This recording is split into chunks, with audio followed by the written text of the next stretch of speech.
Tu acha até que ele gostaria de abaixar essa taxa de juros, mas não consegue. Eu acho, o Brasil, na situação que ele está hoje, e obviamente o mundo não está contribuindo muito com isso, sem ter um governo que enfrente esse tripé macroeconômico, esse superávit fiscal que a gente tem que ter, etc. E o superávit fiscal, não sei se você sabe, mas ele é uma maluquice, né? Porque ele fala o seguinte, a gente tem que gastar menos do que a gente arrecada, excluindo juros.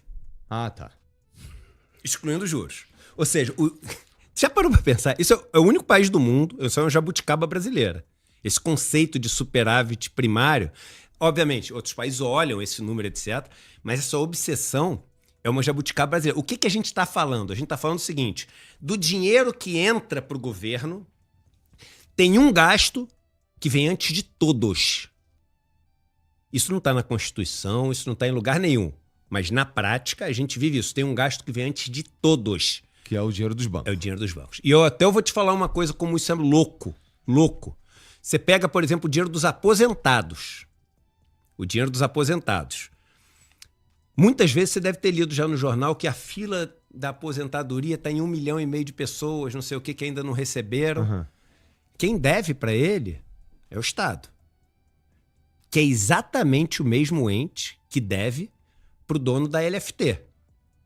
Se o cara não paga o aposentado, se ele não paga 1 milhão de aposentados, isso sai numa notinha pequenininha no jornal.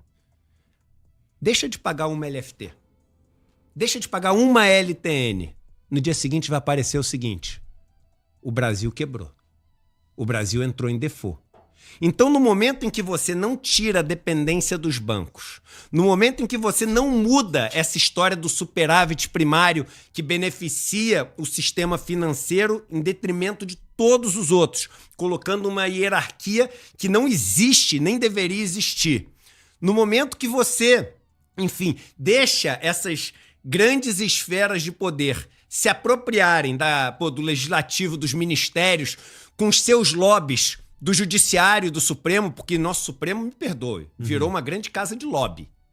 Grande casa de lobby. Os grandes escritórios de advocacia no Brasil são empresas de lobby. Todos. Todos. Ah, mas aquele... Todos. Fala o nome. Todos os grandes. Empresas de lobby. Para ter lobby com o Supremo e etc. Então, no momento que você muda isso e você achar e falar o seguinte, vamos mudar o Brasil. Eu acho que tem que... Eu discordo completamente de manter a taxa de juros em 15%. Eu acho que já tinha que ter começado a cortar os juros, etc. Agora, qual o risco que você tem? Você tem o risco seguinte, que o Brasil tem uma situação que ou ele morre de juros ou ele morre de câmbio. Então ele tem que escolher do que ele morre. Não tem. Do jeito, né? Não, a gente tá vendo que não tem. Por que a gente tá vendo que não tem? Porque a gente tá tentando essa porra há 30 anos e não funciona, irmão. Mas, gente, uma parada interessante sobre isso, que agora a gente teve, com o governo Bolsonaro, a gente teve uma filosofia. Com o governo Lula, a gente tem outra filosofia. Uma filosofia um pouco de... Economicamente falando, macroeconomicamente falando... Mesma coisa. É parecido, não é a mesma coisa, mas é muito mais parecido do que as pessoas imaginam. Então tem uns caras que têm razão quando dizem que... O Jones Manuel, por exemplo, chama o Haddad do príncipe neoliberal do PT. Não, aí ele se passou... Não é que é opinião, e eu respeito pra caramba o Jones, meu amigo, né, etc.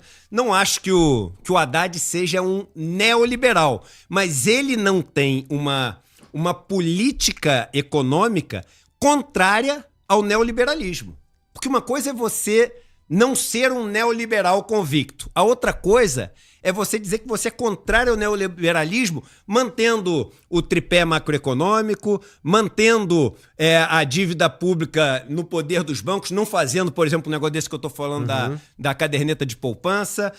Você, enfim, sem ter a ousadia de romper com qualquer uma dessas relações. Então é o seguinte, você não é um neoliberal, mas você não se posicionou, você não agiu contrário ao neoliberalismo. Algumas pessoas podem falar, aí é o seguinte, Eduardo, aí tu tá aí na tautologia, tu tá enrolando a parada. Pra mim é o seguinte, se tu não é contra, tu é complacente, tu é a favor. E aí é uma discussão filosófica, né? Mas se liga, O Haddad, eu até dou uma colher de chá pro Haddad, porque eu acho que quem manda pra valer é o Lula. Não, concordo contigo pra caramba. Eu acho que tá todo mundo seguindo a instrução do Lula. Mas aí a gente volta na história que eu falei de morrer de câmbio ou morrer de dólar. Boa. Vamos lá. Se tu chega hoje, sem mudar os modelos do Banco Central, os modelos do Banco Central estão todos ultrapassados. Estão todos ultrapassados. Sem mudar o modelo do Banco Central, tu chega e fala assim, vou cair a taxa de juros para 8%. Explica o que tu tá chamando de modelo do Banco Central para um idiota. Tá ótimo. Não só para idiotas, para todo mundo. Ninguém tem obrigação de saber o que é isso. O Banco Central chega e fala o seguinte, olha só. A taxa de juros está em 15%, porque se eu baixar a taxa de juros para 13%, isso vai fazer com que tantas pessoas peguem a mais tantos bilhões de reais em crédito. Com este dinheiro, essas pessoas vão pegar e vão consumir mais tanto desse setor e etc.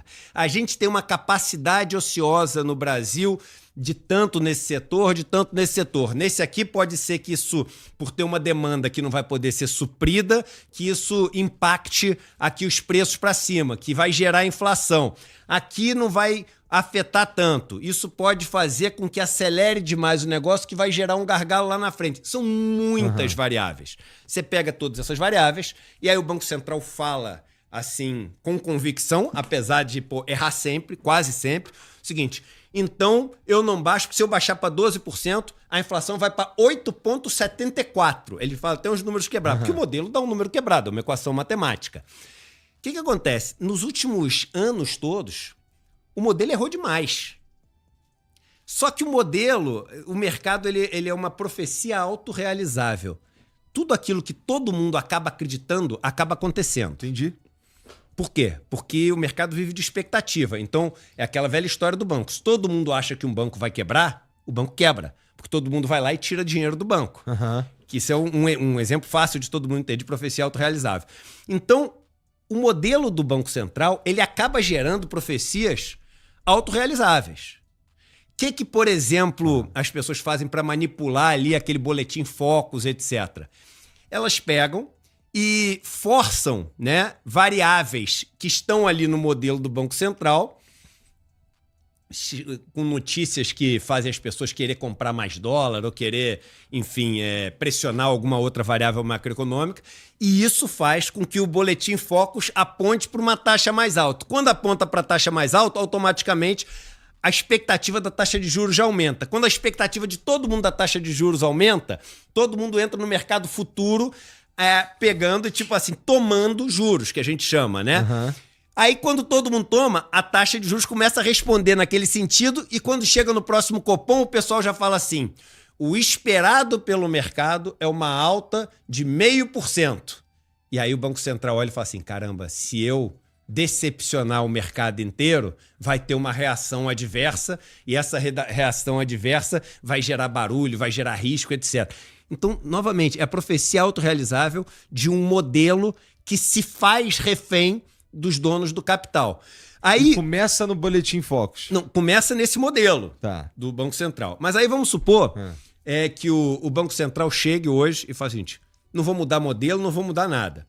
Eu vou cair a taxa de juros para 8%. O que o modelo dele e o modelo dos bancos todos, e os bancos tentam imitar o modelo dele, porque é uma relação de ida e volta, porque ele já sabe quando as variáveis começam a mexer, o que o Banco Central está vendo. Ele tem que estar vendo, ele tem que ser a mosca que está dentro do Banco Central. Então os modelos são muito parecidos. Como são muito parecidos, o que o Banco Central está pensando aqui, o cara está pensando aqui. E aí fica uma relação dos dois lados, um influenciando o outro num ciclo né, aqui vicioso. Mas se hoje, com esses modelos, o Banco Central cai de 15% para 8%, o que os modelos vão mostrar que vai acontecer com a inflação? Ela vai subir. O modelo vai mostrar. Entendi. Não é o que eu estou falando que vai acontecer, não. O que o modelo vai mostrar.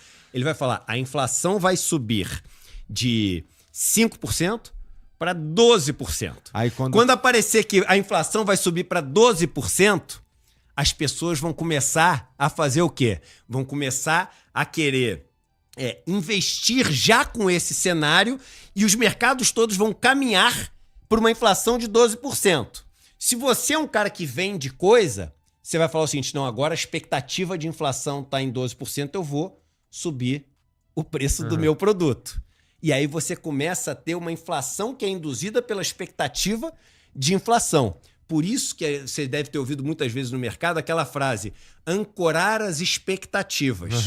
Porque quando o Banco Central, e eu não estou falando que eu concordo com nada disso, mas eu estou falando só porque é assim que funciona. O Banco Central chega e fala assim, não, mas as expectativas inflacionárias estão muito altas. E isso gera inflação. Então, por que gera inflação? Se a expectativa inflacionária está muito alta e você vai fazer um contrato de 3 anos, 5 anos, é em cima daquilo ali que você vai se basear para fazer o seu contrato. Então, o Banco Central chega e fala o seguinte, eu vou ancorar as expectativas inflacionárias. Joga lá para cima os juros, o pessoal fala, esse negócio vai deprimir a economia, ela vai diminuir a velocidade da economia, essa expectativa vai lá para baixo. Com a expectativa lá para baixo, as pessoas vão aumentar menos. Só que tem um segundo problema, irmão. Por isso que eu falei morrer de câmbio ou morrer de juros. Se ele faz isso, cai os juros para 8%, você não morre de juros.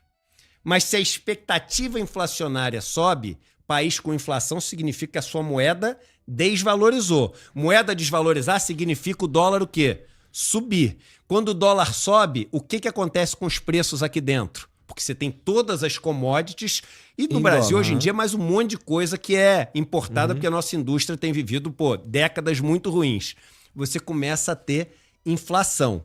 E aí quando você começa a ter inflação, o que pega mais na opinião que as pessoas têm de políticos? Grana no bolso. Se tu consegue comprar comida, se tu consegue pagar teu aluguel. Então, nos Estados Unidos você teve ali o Biden, um dos problemas que ele tinha era essa pressão. O Bolsonaro, um dos maiores problemas que ele teve foi a questão da inflação também, da alta dos preços, principalmente dos preços de alimentos, que é o que o pessoal sente. Aquela história, é o azeite hoje, amanhã é o ovo, depois é o tomate, cada dia é uma coisa. É o leite, teve a época do leite também. Então o governo chega, esse ou qualquer um, chega e fala o seguinte, meu irmão, faz o seguinte, sobe a taxa de juros, porque se é ruim a galera vai reclamar. Agora, se subir a inflação, a galera vai reclamar muito mais. Porque apesar dela não... Os juros, ela percebe. Mas percebe quando ela toma uma dívida, quando tem que pagar. E no Brasil tem uma coisa que é o seguinte, os juros é 15%, mas a taxa da galera mais pobre, irmão, é 600% ao ano, 400% ao ano. Os juros passa para 12%, a taxa do cara passa para 350%. São todos impagáveis, então não faz muita diferença. Agora, tu sobe o azeite que o cara compra de R$10 para 40, tu sobe o leite de 3 para 9, o cara no dia seguinte fala o seguinte, meu irmão, o país está uma baderna, entendeu? Fudeu. Então você vai ter governos sempre preferindo morrer de juros do que morrer de dólar. Só que no final das contas, quando você morre de juros, quem morre somos todos nós. Por que todos nós? Porque juros simplesmente significa, como eu falei, um pedaço do imposto que vai para o governo e é distribuído para quem detém esses títulos que são os mais ricos da população. Então, taxa de juros é nada mais, nada menos do que um Robin Hood às avessas. É um instrumento de lavar dinheiro